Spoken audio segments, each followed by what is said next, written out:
സുഭാഷിതം digital ചാനലിലേക്ക് സ്വാഗതം. Channel കാണുക, സബ്സ്ക്രൈബ് ചെയ്യുക, സംഭാവനകൾ നൽകുക, പരസ്യങ്ങൾ നൽകി സഹായിക്കുക. നിങ്ങളുടെ അഭിപ്രായങ്ങൾ, നിർദ്ദേശങ്ങൾ ഞങ്ങളുടെ കമൻറ്റ് ബോക്സിലും ഞങ്ങളുടെ വാട്സപ്പ് നമ്പറിൽ അയച്ചു തരിക. സുരേഷ് ഗോപി മൗനമാണ്, സുരേഷ് ഗോപി പ്രശ്നമാണെന്നൊക്കെ പറഞ്ഞ് വലിയ ബഹളമുണ്ടാക്കുന്നതിനിടയിൽ സുരേഷ് ഗോപി മന്ത്രി തൃശ്ശൂർ വരികയും അദ്ദേഹം അവിടെ കോതമംഗലത്തെ മറ്റ് കന്യാസ്ത്രീകളുമായി ബന്ധപ്പെട്ട വിഷയത്തിൽ പോകുന്നു. അതുപോലെ തന്നെ ലവ് ജിഹാദിൻ്റെ ഒരു കേസ് വന്ന വീട്ടിൽ പോകുന്നു. അതുപോലെ തന്നെ നമ്മുടെ ആക്രമണത്തിൽ CPM BJP ആക്രമണത്തിൽപ്പെട്ടവരുടെ വീട്ടിൽ പോകുന്നു, ആശുപത്രിയിൽ പോകുന്നു. അങ്ങനെ കുറേ കാര്യങ്ങൾ ചെയ്തിട്ട് തിരിച്ചു പോയി.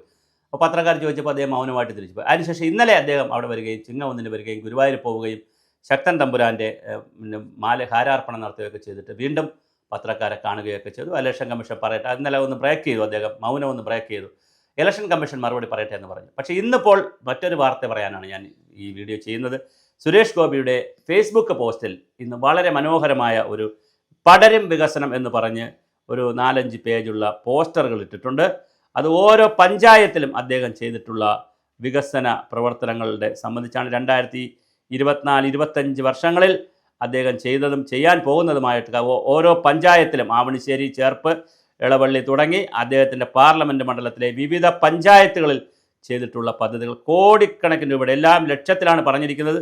അപ്പോൾ എല്ലാം കൂടി എടുക്കുമ്പോൾ കോടിക്കണക്കിന് രൂപയുടെ വികസന പ്രവർത്തനങ്ങളാണ് അവിടെ ചെയ്തിരിക്കുന്നത്.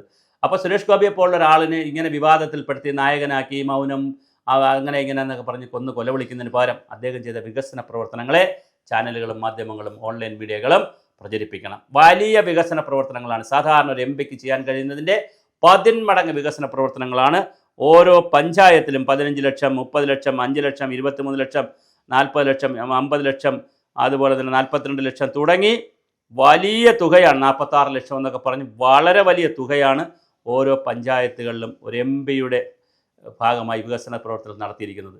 ഇത് പല MP MP ഫണ്ട് ലാപ്സാക്കുന്ന കഥയാണ് നമ്മൾ കാണുന്നത്. ആ സമയത്താണ് വളരെ മനോഹരമായ രീതിയിൽ ഇത്തരത്തിലുള്ള പ്രോജക്റ്റുകൾ നടപ്പിലാക്കി ജനപക്ഷത്ത് നിന്നുകൊണ്ട് വികസന പ്രവർത്തനങ്ങൾ ചെയ്യുന്നത്. തീർച്ചയായിട്ടും അത് കാണാൻ കേരളത്തിന് കഴിയണം. വികസിത ഭാരതം, വികസിത കേരളം എന്ന് പറയും പോലെ വികസിത തൃശ്ശൂർ നിശബ്ദമായി സുരേഷ് ഗോപി നടപ്പിലാക്കിക്കൊണ്ടിരിക്കുകയാണ്. അതിന് നമ്മൾ പിന്തുണ കൊടുക്കണം. കാരണം വികസനം ഒരു പ്രധാന വിഷയമാണ്. ജനങ്ങളെ ബാധിക്കുന്ന നൂറുകണക്കിന് പ്രശ്നങ്ങൾക്ക് നമുക്ക് പരിഹാരമുണ്ടാകണം. അങ്ങനെ ഉണ്ടാക്കുവാനാണ് സുരേഷ് ഗോപി ശ്രമിക്കുന്നതെന്നാണ് അദ്ദേഹത്തിൻ്റെ ഫേസ്ബുക്ക് പോസ്റ്റിൽ നിന്ന് വ്യക്തമാകുന്നത്.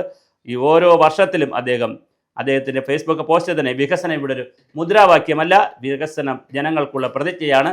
ഓരോ പദ്ധതിയും എൻ്റെ പ്രതിബദ്ധതയുടെ തെളിവാണ്. എൻ്റെ എന്ന് പറഞ്ഞാൽ സുരേഷ് ഗോപിയുടെ 24, 25, 26 വർഷങ്ങളിലെ MP ലാഡ്സ് ഫണ്ടിൽ നിന്നും ഞാൻ താഴെപ്പറയ പദ്ധതികൾ നിർദ്ദേശിച്ചിട്ടുണ്ട്.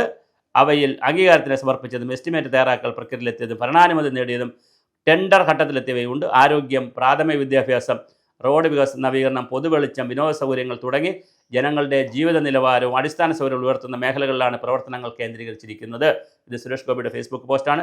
എൻ്റെ ഹൃദയത്തിലാണ് തൃശ്ശൂർ, എന്നാലാകുന്നത് തൃശ്ശൂരിനെ ഞാൻ ചെയ്തുകൊണ്ടേയിരിക്കും. എന്തായാലും തൃശ്ശൂരിനെയും തൃശ്ശൂർ ജനതയെയും രാജ്യവിറ്റ് നോക്കുന്ന ഒരു മണ്ഡലമായി മാറ്റാൻ ഇപ്പോഴും സഹായിച്ചുകൊണ്ടിരിക്കുന്ന എല്ലാവർക്കും നന്ദി.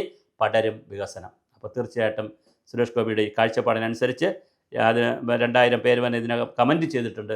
തീർച്ചയായിട്ടും അത് തുടരട്ടെ, പടരട്ടെ വികസനം. തൃശ്ശൂർ മാത്രമല്ല, കേരളമാകെ അത് ആര് കൊണ്ടുവരുന്നു എന്നുള്ളതല്ല, കൃത്യമായി വികസിത കേരളം രൂപപ്പെടട്ടെ. എന്തായാലും സുരേഷ് ഗോപിക്ക് എല്ലാവിധ പിന്തുണയും നന്മയും നേരുന്നു.